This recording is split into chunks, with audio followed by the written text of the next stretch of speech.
So tara, tignan natin. Wow, tignan mo yung CR, oh. Bukas pa lang, ganda. Ganda ng CR, no?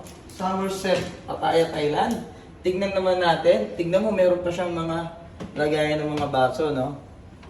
At, tignan naman natin dito yung kama. Kung makikita nyo, spacious.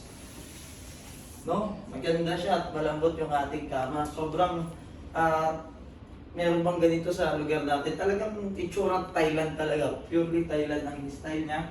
Tignan nyo at makikita mo dito, may malaking kortina at makikita mo dito yung night market ng Pattaya, Thailand. So tignan din natin. So nakikita ko sa video, pakita mo ayun nasa baba. Ayun no, nasa baba. Pwede tayong tumambay dyan no. Ngayon, dito is 2 days tayo dito. Pakita mo naman, ako naman dito sa kabilang side. So yun. So 2 days tayo dito sa hotel. No? Abangan natin yung mga susunod na video at yung mga kakainan natin ng mga pagkain dito mamayang gabi at sa mga susunod na araw. Yun lang. Bye!